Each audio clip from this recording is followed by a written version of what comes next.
Hi guys, it's Mrs. Millay. Hope you had a good day today. Sorry it's taken me a little while to get going with this today, but I am going to read the next chapter from the book Restart by Gordon Korman. Today we're going to be reading chapter 4, and last time I read, I asked you guys to think about some words that you would use to describe the character of Chase Ambrose before his accident. I don't know what you came up with, but I was thinking words like inconsiderate, disrespectful, rude, maybe even bully to describe him. So if you have any other good ideas, add them to Google Classroom for me, okay? All right, I'm going to read the next chapter here. Chapter 4 is actually told by the point of view of Brendan Espinoza. We haven't met Brendan yet, have we? I don't think we have. So far, every chapter of this book has been told from the perspective of Chase or one of his classmates. So I'm guessing that Brendan probably also goes to Chase's school and is in his class. All right, here we go. Brendan Espinoza. The impressive breadth and diversity of wildlife in the modern middle school is on display nowhere more than in the lunchroom. Here we see the species Cheerleaderus maximus grazing in her native habitat, the salad bar. I focus on Brittany Vandervelde and Letitia Butts as they make their delicate selection of lettuce, cucumber, and tomato slices. As I shoot, I balance the flip cam on my forearm to keep it steady. Everything looks better on YouTube when the camera work isn't all jumpy. It seems like Brendan's some sort of reporter or something for the school. A longing glance in the direction of the pizza table. I continue my narration, but alas, it is not to be. For Cheerleaderess, this meal is garnished with a radish rose and fat-free dressing. And wait, I pull back the shot to include Jordan McDonald heading out of the food line with a heavily laden tray. Could it be? Yes, a rare clumsiest Faldownus, weaving his way to the nearest table. You can do it, clumsiest. Uh-oh, there goes the soup, and that orange rolling across the floor. Oh man, this stuff writes itself. Who needs a script when you've got real life? And now we leave the relative safety of the food line and venture into the lion's den. I go on, panning over to the corner table where Aaron Hakamian, Bear Bratsky, and some of their football buddies are eating too much and laughing too loud. This is the land of the carnivores, where lesser animals fear to tread. Don't I know it? I'm filming on maximum zoom, even though it's bound to be a little blurry. I sure don't intend to get any closer and get fed my own video camera. But where's their leader, the apex predator? Could that be him paying for a pack of Fig Newtons at the cash register? Yes, it is. The king of beasts, Footballus herois, his thunderous footsteps striking terror in the hearts of all creatures, great and small. Watch him make his majestic way too. As I pan my flip cam to follow Chase Ambrose's path to his football buddies, he disappears from the frame. I frown. He's not going over there. He's headed to somewhere else. I get him back into the shot and struggle to continue my voiceover. But wait, Mighty Footballus has changed direction. He's taking his mighty self to a different table. For reasons known only to his supreme mightiness, he's coming... Oh my God, he's coming here.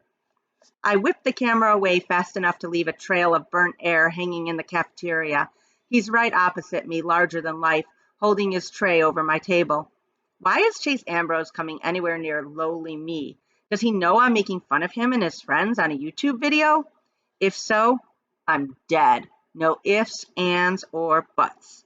My last interaction with him was the time he and his co-Neanderthals stood me against a tetherball pole and then played an intense game, the rope whipping around me until I was trussed up like a turkey. I'd probably still be there if the sanitation workers hadn't come to empty the dumpster that day. Actually, I'm lucky I wasn't in the dumpster. Those jerks bullied Joel Weber so badly that his folks finally sent him to boarding school. Is anyone sitting here? Chase asks. I glance up, expecting to get a face full of something. He's standing there, looking like he's never laid eyes on me before. My mind screams, red alert, but aloud I say, help yourself. He takes a seat and then actually spreads his napkin across his lap, just like civilized people. Although I look down at my own lap, no napkin, and probably none on any lap in the entire cafeteria. This is the weirdest thing that's ever happened, unless, could the rumors be true? It was the biggest news in town that the great Chase Ambrose fell off his roof and landed on his head this summer. You can still see the cuts and scrapes on his face and his arms in a sling, but the gossip around school is that the guy actually has amnesia. He doesn't remember anything from before the accident. I thought it was just a rumor, but what other explanation could there be for why he's sitting here with me instead of with his football friends and acting like a human being, no less? My video on hold, I turned back to eating, and let me tell you, that's not easy when you're sitting across from the apex predator, amnesia or not. I read that some amnesia is temporary. If it all comes back to him, I could have my entire egg salad sandwich shoved up my nose just for daring to be near him. Then I noticed that he's struggling to saw away at a barbecue chicken breast. The dull plastic utensils don't make it easy, especially with one arm immobilized against his chest. He's really working hard at it. Beads of sweat stand out on his brow.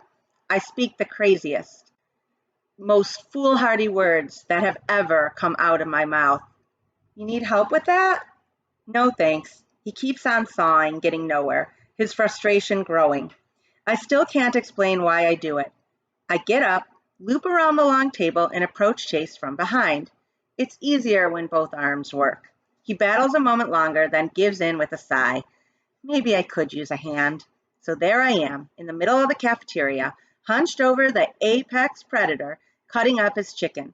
At one point, Shoshana Weber passes by and shoots me a look that perfectly combines shock, amazement, and disapproval. Or maybe that's just trying to figure out why, or maybe she's just trying to figure out why I'm sawing at his meat instead of his carotid artery. I finish, put down the knife, and hand him back the fork.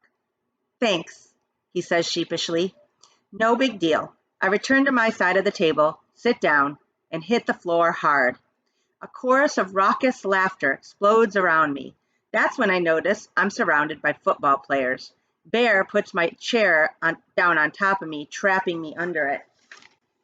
Chase, man, you're at the wrong table, Aaron exclaims. Come with us, we saved you a spot. They practically kidnap him and drag him into the lion's den. A few seconds later, the chair is lifted off me, and somebody hauls me to my feet. Chase. Sorry, he says, looking uncomfortable. Come on, man, over here, comes a volley of shouts. He hesitates. They're your teammates and your best friends, I tell him, because maybe he doesn't remember. Right. If I didn't know better, I'd think he wasn't that thrilled with the idea. Back in my seat, I take out my camera and realize that the video has been running the whole time. There's no picture, obviously, but the audio is all there. I might listen to it later just to prove to myself that I've had a close encounter with Chase Ambrose and lived to tell the tale. All right, guys, that's it for today. Tomorrow I will be back and I'll read chapter 5, which is back to Chase Ambrose perspective. So if you notice, the book's kind of following a pattern of a chapter told by Chase's perspective and then told by one of his classmates' perspective, and then back to Chase and then a classmate. It's following that pattern at least so far. We'll see if that continues, but it's something that I've noticed. So keep thinking about our characters here and their relationships with one another, because that might become important later in the story. All right, take care, guys. Talk to you later. Bye.